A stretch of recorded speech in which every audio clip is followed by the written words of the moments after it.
चलिए दोस्तों, आप सभी को रक्षाबंधन के ढेर शुभकामनाएं। आज हम लोग भूगोल का चौथा पार्ट देखेंगे। हम लोग 3 पार्ट देख लिए थे। आज हम लोग भारत का विस्तार और स्थिति देखेंगे। सबसे पहले हम लोग समझते हैं अक्षांश क्या होता है। अक्षांश को समझने से पहले हम लोग भूमध्य रेखा जानते हैं, यानी विषुवत रेखा।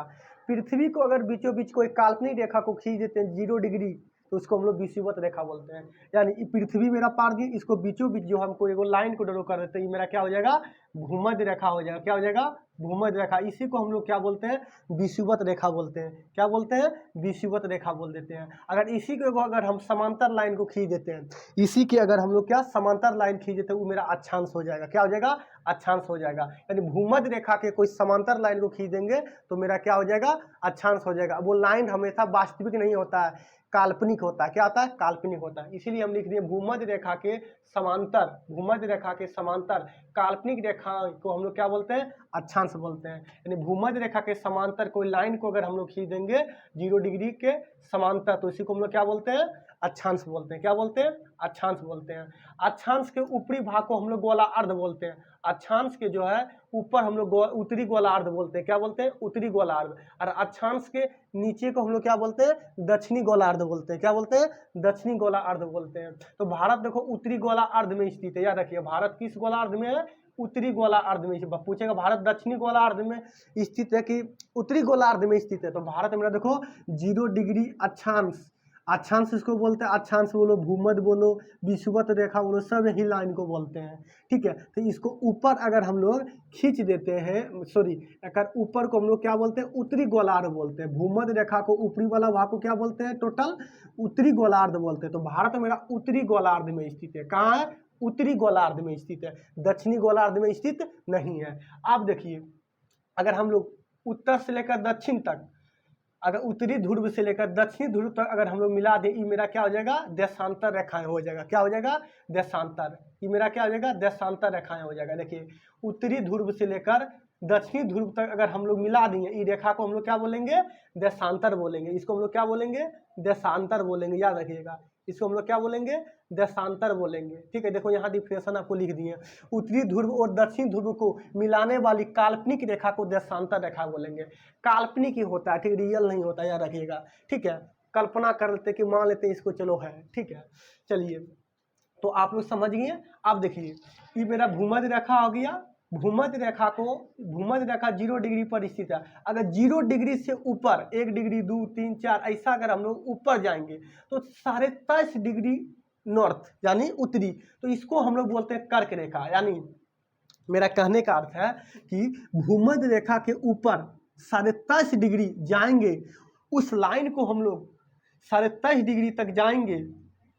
जहाँ 23.5 डिग्री पूरेगा वहाँ पर अगर बीचों बीच अगर लाइन हम लोग खींच देते हैं, उस रेखा को नाम कर्क रेखा हो जाता है। क्या हो जाता है, कर्क रेखा हो जाता है। उसी प्रकार भूमध्य रेखा के नीचे यानी दक्षिणी गोलार्ध में अगर हम लोग उसी प्रकार 23.5 डिग्री पहुंचेंगे और वहाँ पर एगो लाइन को, रेखा को खींच देंगे, तो उस रेखा को नाम क्या हो जाएगा, मकर रेखा हो जाएगा। क्या हो जाएगा, मकर रेखा। तो मकर रेखा आप लोग समझ गए कि भूमध्य रेखा से नीचे 23.5 डिग्री दक्षिणी यानी साउथ, हम लोग उस लाइन को क्या बोलते हैं, मकर रेखा। और भारत मतलब भूमध्य रेखा को 23.5 डिग्री ऊपर, उसको हम लोग कर्क रेखा बोलते हैं। भारत मेरा जो है देखिए उत्तरी गोलार्ध में स्थित है। इस रेखा को देखो हम लोग क्या बोलते हैं, देशांतर बोलते हैं। तो देखो भारत यहाँ पर स्थित है। भारत क्या पूरा वर्ल्ड के अगर लेवल पर देखा जाए पृथ्वी से तुलना करके, तो भारत मेरा देखिए उत्तरी गोलार्ध में स्थित है और देशांतर में स्थित है। याद रखिएगा, पूर्वी देशांतर में। इधर हम लोग पश्चिमी बोलते हैं, इधर पूर्वी बोलते हैं। तो देखिए, ये मेरा पश्चिम क्या है, पूर्वी देशांतर में स्थित है। भारत मेरा यहाँ लिख दिया, भारत उत्तरी गोलार्ध और पूर्वी देशांतर में स्थित है। यहाँ पर इधर हम लोग पूर्वी बोलते हैं, उधर मेरा क्या बोलते हैं, पश्चिमी बोलते हैं। तो भारत देखिए ये देशांतर के बीचों बीच इधर है, उस साइड नहीं है। तो मेरा पूर्वी देशांतर हो गया और ये मेरा उत्तरी गोलार्ध हो गया। तो ये मेरा उत्तरी गोलार्ध हो गया। तो पूछेगा भारत कहाँ स्थित है, तो याद रखिएगा उत्तरी गोलार्ध और पूर्वी देशांतर में स्थित है। पूर्वी देशांतर में स्थित है। हम लोग चलिए समझ गए, ये भी समझ गए। उत्तरी ध्रुव और दक्षिण ध्रुव को मिलाने वाली काल्पनिक रेखा को देशांतर बोलते हैं, देशांतर बोलते हैं। अगर नहीं समझ आया हमको देखिए, अगर इस हाथ से लेकर इधर, देखिए यहाँ से लेकर अगर इस घड़ी तक यानी राखी से लेकर घड़ी तक अगर हम लोग लाइन को खींच दिए, उसको भूमध्य रेखा बोलेंगे। उसी को अक्षांश विषुवत रेखा सब वही है, ठीक है। और मेरा सिर से लेकर पैर तक बीचों बीच लाइन को खींच दिए, उसको हम लोग क्या बोलेंगे, देशांतर बोलेंगे। क्या बोलेंगे, देशांतर बोलेंगे। पृथ्वी के तुलना के माध्यम से ये पृथ्वी है, देखिए यहाँ पर, तो आप लोग समझिए। अब देखिए, अब यहाँ पर मेरा क्या है कुछ आते हैं, देखिए भारत का दूर स्थित बिंदु, भारत का देखिए उत्तरी में दूर स्थित बिंदु मेरा इंदिराकोल है। क्या, इंदिराकोल। भारत का दूर स्थित बिंदु क्या स्थित है, इंदिराकोल। भारत का जो है दूर स्थित बिंदु उत्तरी में, नॉर्थ में, तो इंदिराकोल है। कितना है, इंदिराकोल।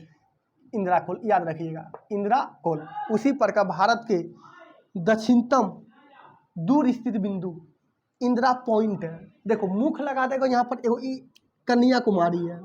भारत के दक्षिणतम बिंदु मुख अगर लगा देगा, दक्षिणतम बिंदु, तो कन्याकुमारी है। लेकिन यहाँ पर मुख नहीं लगाएगा तो इंदिराकोल है। तो भारत का दूर स्थित नॉर्थ में क्या है, इंदिराकोल अंतिम। अब भारत का दक्षिणतम दूर स्थित बिंदु इंदिरा पॉइंट है। क्या, इंदिरा पॉइंट है। उसी प्रकार भारत का दूर स्थित पूर्वी दूर स्थित बिंदु क्या मेरा, कि बिथु बलांगू, जो कि मेरा अरुणाचल प्रदेश में है। क्या है, अरुणाचल प्रदेश में है, ठीक है। आगे इसको डिटेल में जानेंगे, ठीक है। इसी को कभी कभी बलांगू एग्जाम में दे देता है। क्या देता है, बलांगू। तो किबिथु या बलांगू याद रखिएगा, ठीक है, किबिथु या बलांगू। उसी प्रकार इधर पश्चिमी, ठीक है, इधर ईस्ट, ठीक है। तो सरक्रिक है, जो कि गुजरात में स्थित है, जो कि गुजरात में स्थित है, ठीक है। आप लोग याद रखिएगा। चलिए इधर समझ गए, आगे बढ़ते हैं। देखिए भारत का मुख्य भाग आते हैं, ठीक है। देखिए मेरा जो है भारत जो है ना, बता दें भारत मेरा कहाँ स्थित है, उत्तरी गोलार्ध और पूर्वी देशांतर में स्थित है। तो नीचे मेरा जो है 8 डिग्री 4 मिनट, देखिए कहीं ऐसा लिखा मिल जाए एगो डैश, तो मिनट पड़िएगा, 2 गो डैश यानी 2 सेकेंड, ठीक है। एक रहेगा तो 1 मिनट, 2 डैश दे देंगे तो इसको सेकेंड, 2 सेकेंड पढ़ेंगे, तो 1 डैश तब मिनट पढ़िए। क्या पढ़िएगा, मिनट। यानी 8 डिग्री 4 मिनट नॉर्थ से, 8 डिग्री 4 मिनट नॉर्थ से, यानी उत्तरी अक्षांश से 37 degree 6 minute north, 37 degree 6 minute north, यानी उत्तरी अक्षांश तक। उसी प्रकार ईस्ट, यानी 68 डिग्री 7 मिनट ईस्ट से, यानी पूर्वी देशांतर, क्या बोलेंगे, पूर्वी देशांतर से 97 डिग्री 25 मिनट पूर्वी देशांतर। पूर्व क्यों बता रहे हैं कि भारत में यहाँ पर देखो पूर्वी में स्थित है, उधर स्थित नहीं है।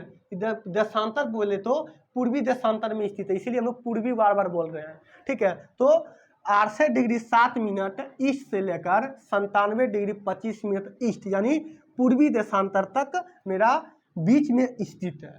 तो याद रखिएगा, भारत पूछेगा, भारत का आप विस्तार अगर पूछेगा, ठीक है, तो आप लोग बता दीजिएगा सारा भारत कहाँ पर स्थित है। तो उत्तरी गोलार्ध और पूर्वी देशांतर में स्थित है।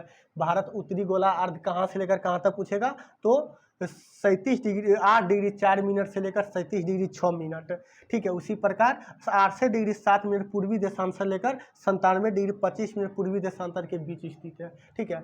और डिस्टेंस तो आप लोग को बता दिए, यहाँ से लेकर यहाँ तक भारत का 3214 किलोमीटर, और यहाँ से लेकर यहाँ तक क्या है 2933 किलोमीटर। ये तो पीछे वीडियो में हम लोग बता दिए हैं।